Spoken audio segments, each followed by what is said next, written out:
neste momento, eu convido a igreja e o público aqui reunido para abrir suas Bíblias para o livro de Apocalipse, capítulo 1. A igreja de Jesus Cristo mundialmente está comemorando hoje a ressurreição de nosso Senhor e Salvador Jesus Cristo. Porque Cristo vive, nós também estamos vivendo a nova vida da imortalidade nele. E esta tarde, na tarde da ressurreição, eu gostaria de pregar uma mensagem acerca do Cristo vivo. Apocalipse capítulo 1. Eu não sei se vocês sabem disto ou não, mas uma das mais belas descrições de Jesus Cristo na Bíblia encontra-se aqui no 1º capítulo de Apocalipse. Eu não tenho tempo para ler todo o capítulo, mas eu vou extrair os versículos 17 e 18. Aqui, o amado discípulo João, aquele homem que conhecera Jesus na carne, aquele homem que andou ao lado de Jesus, que dormiu no mesmo quarto, que comeu a mesma mesa, que viu Jesus crucificado. De fato, quando Jesus estava sendo crucificado, ele entregou a este amado discípulo o cuidado de sua mãe, a Maria. Mas agora, Jesus havia ressuscitado, ascendeu ao céu, e 59 anos haviam passado. O apóstolo João agora é um senhor de idade. Ele é um ancião, cabelos e barbas brancas. Ele estava na ilha de exílio, a ilha de Patmos. O governo romano procurou martirizar este homem. Eles prepararam um caldeirão de azeite fervente e jogaram João lá dentro desse grande caldeirão de azeite fervente. Mas quando ele caiu no azeite, que estava tão quente, ele começou a andar lá dentro. Tiveram que tirar ele de lá porque o azeite nada fez para ele. Então o governo romano disse: como é que nós vamos nos livrar deste homem?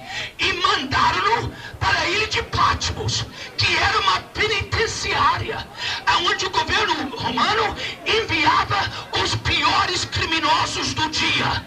E agora esse amado discípulo, um santo de Deus, encontra-se na prisão, na ilha de Patmos, cercado pelos piores criminosos da época. E num dia de domingo, Jesus apareceu a ele. E no versículo 17 ele diz: e eu, quando vi Jesus, caí a seus pés como morto. E ele pôs sobre mim a sua mão direita, dizendo-me: não temas, eu sou o primeiro e o último. Eu sou o que vivo e fui morto, mas eis que estou vivo para todo sempre. Amém? E tenho as chaves da morte e do inferno. Agora eu quero que nós olhemos bem de perto no início do versículo 18, aonde Jesus disse a João: eu sou o que vivo, eu fui morto, mas eis que vivo para todo sempre. Amém. Eu creio que todos vocês que se encontram aqui esta tarde reconhecem que a humanidade hoje está dividida em duas classes de pessoa. A humanidade não está dividida entre os ricos e os pobres, os sábios e os indoutos. A humanidade não está dividida entre os pretos e os brancos, os chineses, americanos, russos e brasileiros. Mas a humanidade esta tarde está dividida entre aqueles que amam a Jesus Cristo e aqueles que odeiam a Jesus Cristo.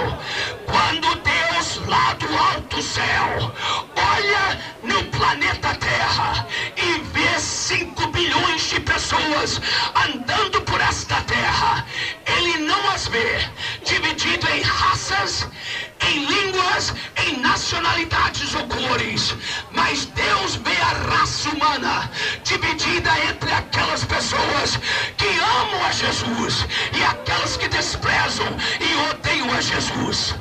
Existe um aumento de ódio no mundo de hoje contra a pessoa de Jesus Cristo.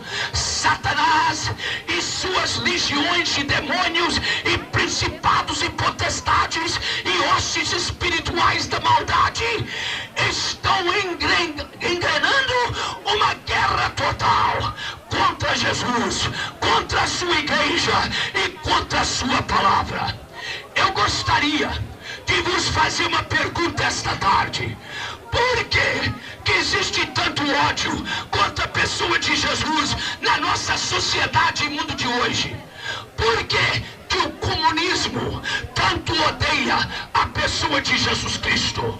Por que as falsas seitas e religiões tanto odeiam a pessoa de Jesus Cristo? Por que muitas pessoas nobres, professores de universidades, homens políticos odeiam a pessoa de Jesus Cristo? Por que existem homens que se denominam ministros de Deus, mas levantam atrás do púlpito e atacam o nascimento virginal de Jesus, atacam a eficácia do seu sangue e atacam e descreem na sua ressurreição física? Eu vos pergunto de novo, por que tanto ódio contra a pessoa de Jesus Cristo? E agora eu vou lhes dar a resposta. Vocês sabem por que o comunismo odeia Jesus Cristo?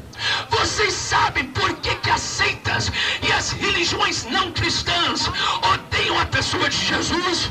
Vocês sabem por que existem ministros que fazem parte do clero, que descreem e atacam a pessoa de Jesus Cristo e o odeiam? O mundo de hoje odeia a pessoa de Jesus porque Jesus está vivo. Ninguém odeia um defunto. É impossível odiar um defunto. Você só pode odiar quem está vivo, quem se vê com os olhos, quem se ouve com os ouvidos. Uma vez que a pessoa morre, pode ser o pior criminoso, pode ser o pior homicida, pode ser um homem como Saddam Hussein. Eu poderia lembrar-vos de figuras passadas da história, pessoas como Alexandre o Grande, Napoleão Bonaparte. Podia lembrar-vos de figuras mais recentes da história, como sejam Hitler, Stalin, Mussolini. Esses homens foram responsáveis pela morte de milhões de pessoas. Levantaram montes de ossos humanos. Esses homens arrancaram jovens do seio de suas famílias para enviar às suas guerras, para que eles conquistassem mais território. Hoje, esses homens estão mortos. A gente só pode odiar quem está vivo, quem se vê com os olhos. A influência daquela pessoa má que se sente em nossa vida. Mas quando o homem morre, ele desaparece. E a humanidade até procura encontrar um bem nele, né? Diz, ele foi mal, mas ele tinha um coração bom. Mas o nosso Senhor Jesus Cristo hoje é odiado no mundo porque Ele ressuscitou e está vivo para sempre.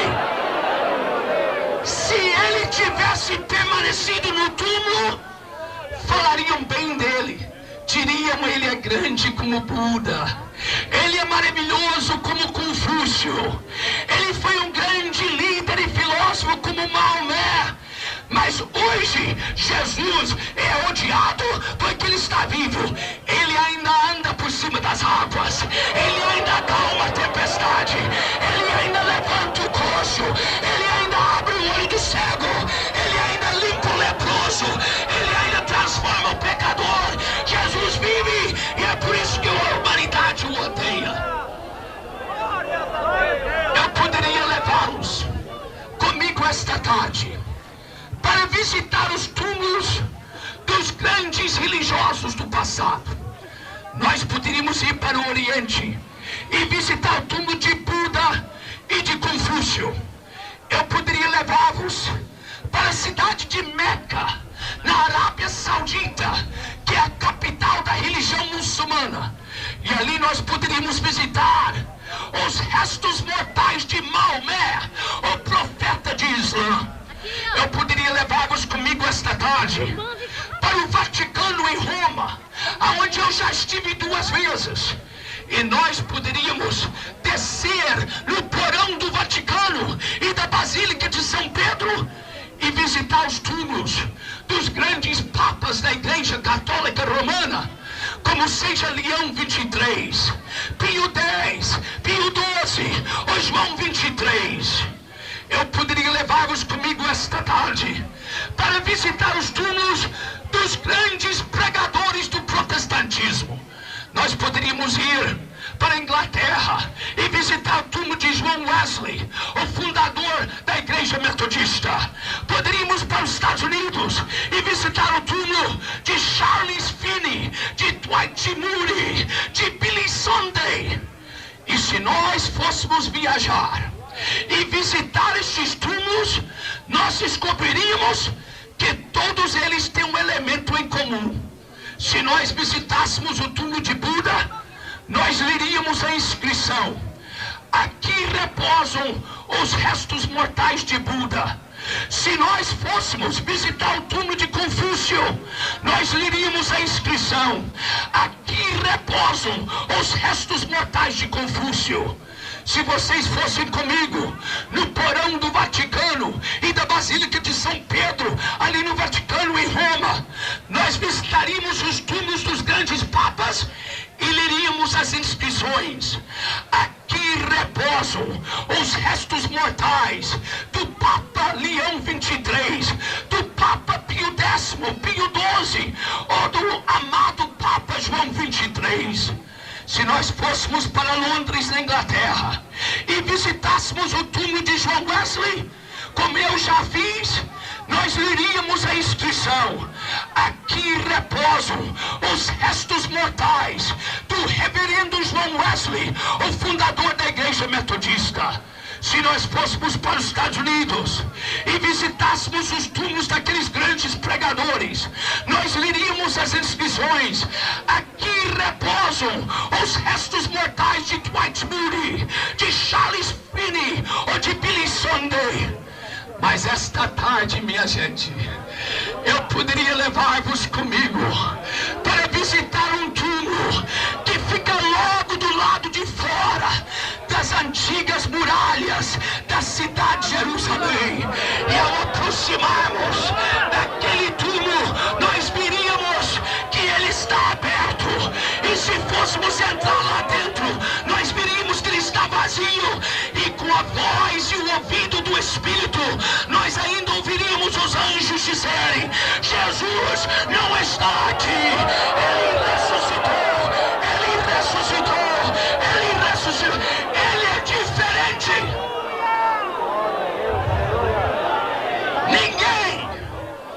Ninguém jamais teve a coragem de dizer: destrua este templo, meu corpo, e eu edificarei em 3 dias.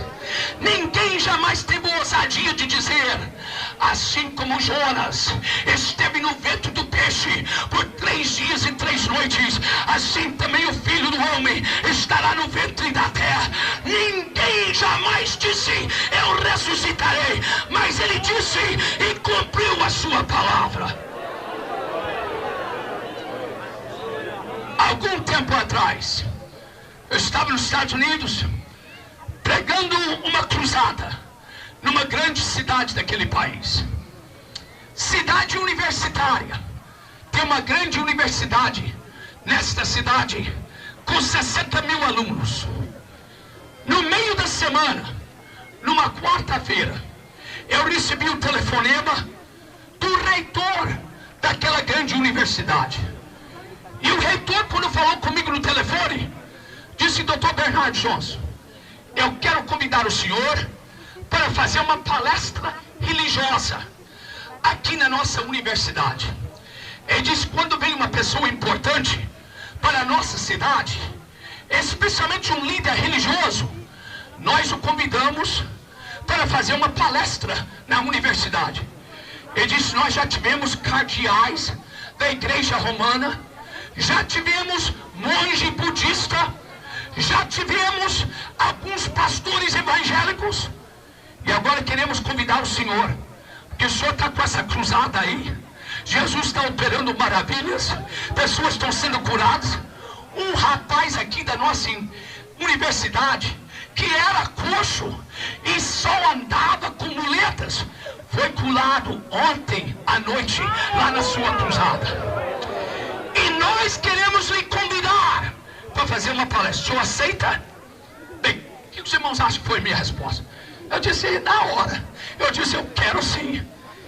Ele disse: agora, pastor, tem uma coisa. A gente faz o convite no campus. A gente convida todos os alunos, 60 mil. Mas poucos deles estão interessados em religião.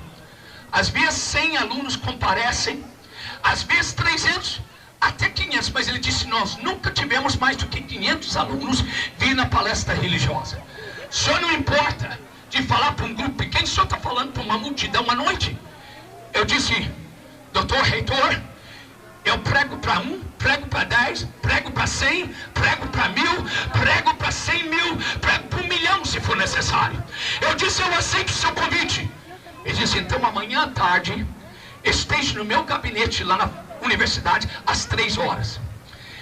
Eu jejuei aquela manhã, jejuei o almoço, e às 2h30 entrei no meu carro e fui para a universidade.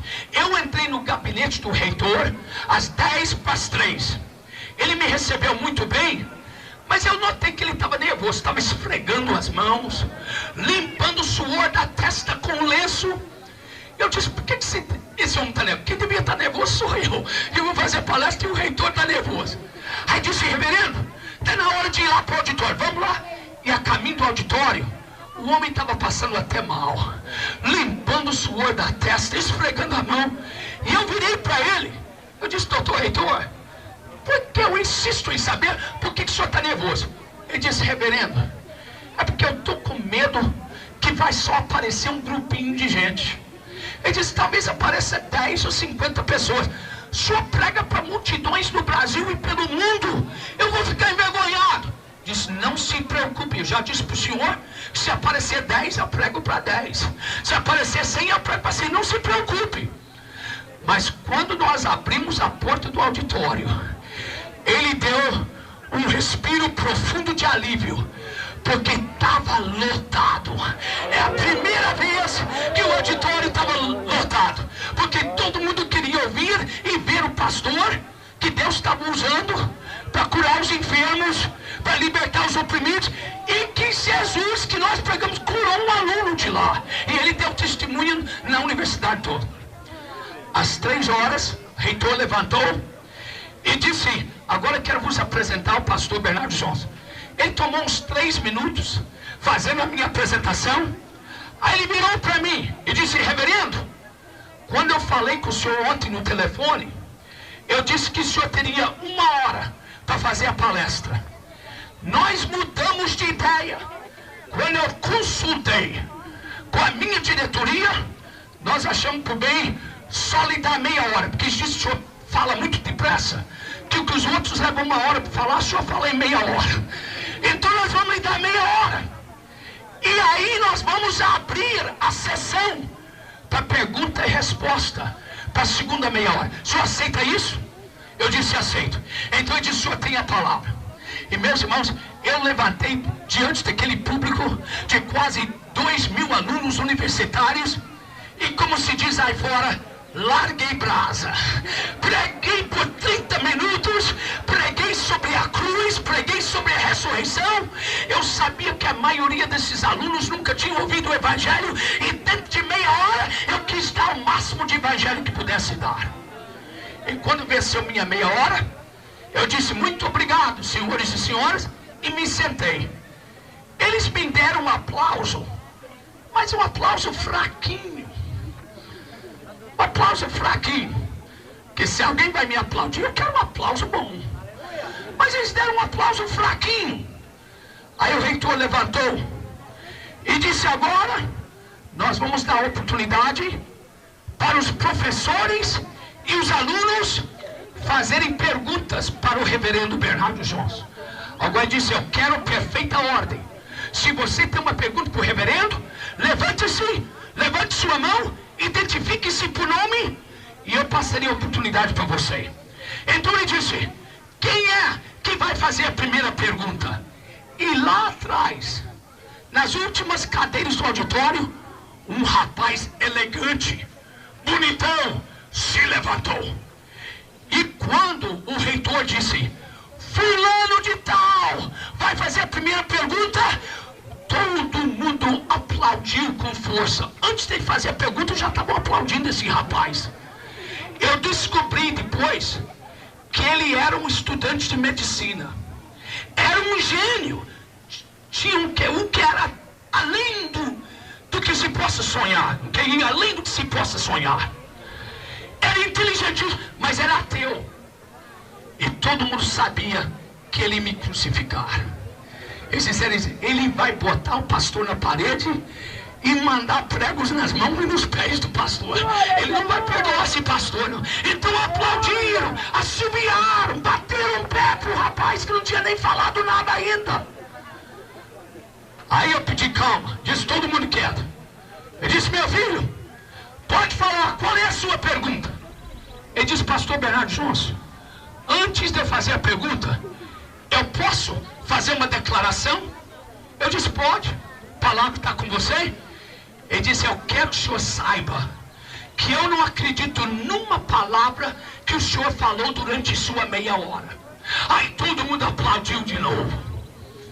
Mas o Espírito Santo já tinha me dado o controle da reunião, eu não estava preocupado, né? Aí eu pedi que parasse de aplaudir. Eu disse: meu filho, faça a pergunta agora para os outros também ter tempo de fazer a pergunta. Qual é a sua pergunta? Ele disse: reverendo Johnson, a minha pergunta é a seguinte: por meia hora que o senhor falou aqui, o senhor falou como o seu Jesus é maravilhoso, poderoso, glorioso e majestoso. Ele disse: a minha pergunta é a seguinte: se o seu Jesus é tão majestoso, é tão poderoso, é tão maravilhoso e tão glorioso, por que quando ele morreu, que ele não tinha dinheiro para comprar uma sepultura e teve que ser sepultado numa sepultura emprestada? E todo mundo aplaudiu e tudo. E eu liguei-me com o céu e eu disse: Senhor, qual é a resposta para esta pergunta? E na hora o Espírito Santo me deu a resposta. Eu pedi calma, eu disse: todo mundo pare que eu vou responder. A boca de todo mundo caiu porque eles pensaram que eu não tinha resposta. Eu disse: olha, a razão que o meu Jesus maravilhoso, glorioso, poderoso e majestoso não comprou uma sepultura, para que gastar um dineirão se ele só ia passar o fim de semana lá dentro? E meus irmãos, os alunos se colocaram de pé e me deram um aplauso de 3 minutos. E eu disse: cadê o rapaz? Ele estava lá sentadinho, humilde. Disse: meu filho, você tem mais alguma pergunta? Ele disse: não. Aí o reitor levantou e disse: quem vai fazer a segunda pergunta? Passou 1 minuto, ninguém perguntou. Ele disse: pastor, o senhor ainda tem 27 minutos, prega outra vez para nós. E eu preguei outra vez. Jesus vive! Jesus vive! Jesus vive! Agora o mundo exige prova da ressurreição de Cristo. Não basta você dizer para o ímpio, para o incrédulo: a Bíblia diz que ele ressuscitou. Ele vai lhe responder: eu não creio na Bíblia. Se você disser: mas a história prova, ele vai dizer: mas a história pode estar errada. Há muita coisa na história do mundo que não é verdade. Mas meus irmãos, a igreja de Jesus Cristo, o crente em Jesus, tem 3 provas infalíveis de que Jesus ressuscitou. Rapidamente eu vou passar essas 3 provas para vocês esta tarde. A maior prova de que Cristo ressuscitou e vive é que Ele vive na vida dos seus discípulos. Jesus vive na sua vida e na minha vida. Nós somos o retrato da ressurreição de Cristo. Quando nós somos salvos e nascidos de novo e nos tornamos nova criatura, Jesus passa a morar e habitar em nós. Ele está entronizado em nossos corações e o mundo, quando olha em nós, vê Jesus. Por que você tem parente que não gosta de você desde que se tornou crente?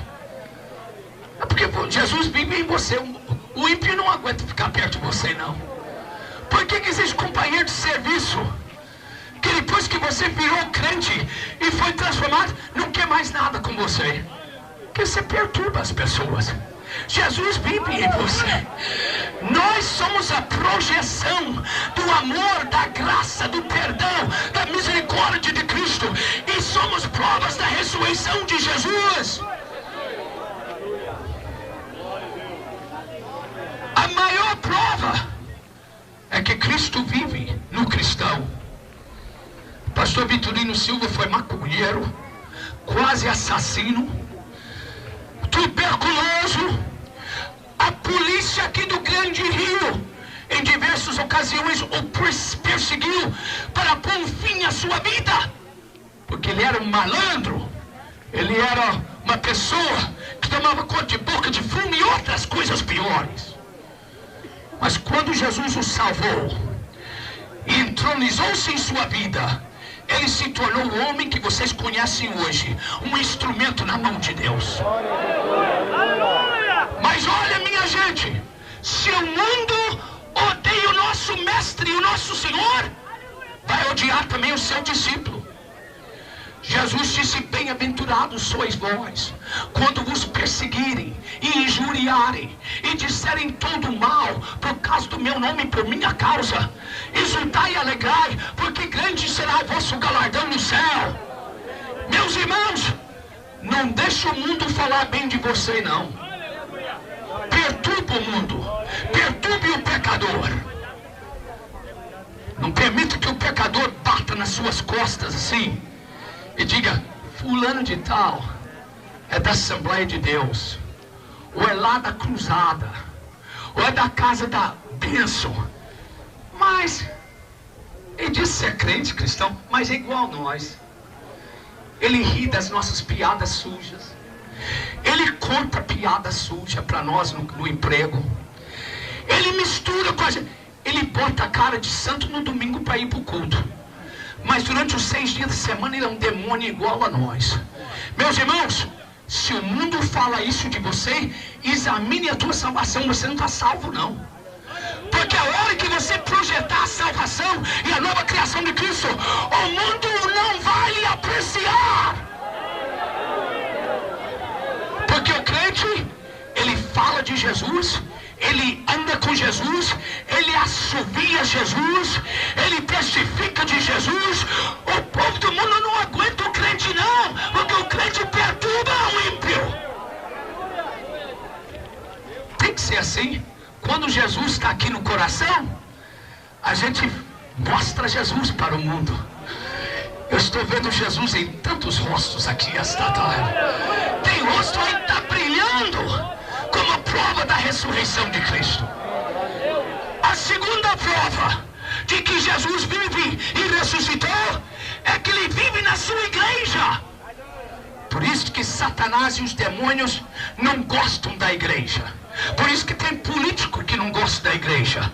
Por isso que tem gente grande que não gosta da igreja. Porque Jesus vive na igreja. A igreja não é uma instituição religiosa. A igreja de Jesus Cristo não é uma organização, mas a igreja é um corpo, é um organismo. Cristo é o cabeça e nós somos os membros do corpo. Agora, meus irmãos, eu me orgulho de pertencer à Assembleia de Deus. Eu nasci, me criei e fazem 40 anos que eu fui ordenado pastor da Assembleia de Deus. Eu sou assembleiano por dentro e por fora. Mas, meus irmãos, eu pertenço há uma instituição e um organismo que está muito acima da Igreja Assembleia de Deus. Você sabe qual é? É a Igreja Universal de Nosso Senhor Jesus Cristo, que é composta de elementos do mundo inteiro, que Jesus salvou e trouxe a Ele através do Espírito Santo. É por isso que o diabo despreza a igreja. Porque Cristo vive na igreja. A igreja palpita, a igreja respira, a igreja anda e move através de Cristo e na direção do cabeça, que é Cristo Jesus. Jesus vive. O inimigo, Satanás, e os inimigos da igreja sabem que o último grito e brado de vitória neste mundo não pertence ao comunismo, não pertence ao socialismo, não pertence ao catolicismo, não pertence ao protestantismo, não pertence ao pentecostalismo, não pertence a qualquer organização ou instituição humana, seja social ou religiosa, mas o diabo sabe que o último grito e brado de vitória pertence à igreja de nosso Senhor Jesus Cristo, porque Ele mesmo descerá do céu com a voz do arcanjo e a trombeta de Deus, e os mortos em Cristo ressuscitarão primeiro. Depois nós que estivermos vivos subiremos juntamente com eles nos ares a encontrar o Senhor nas nuvens, e estaremos com o Senhor para sempre. E é por isto que nós, a igreja, olhamos na cara dos demônios, olhamos nas caras dos macumbistas, olhamos nas caras dos políticos que odeiam a igreja e dizemos a eles: tragam os exércitos de Faraó, tragam os leões da cova de Daniel, tragam todos os perseguidores da igreja, tragam tudo que há para acusar ou eliminar a igreja. Nós enfrentaremos todos eles. Por quê? Porque nós temos a escada de Jacó, nós temos a funda de Davi, nós temos a queixadura de jumento de Sansão, nós temos a bandeira ensanguentada do Calvário, nós temos o túmulo vazio de Jesus, nós temos a sua palavra e temos a sua promessa que Ele em breve voltará.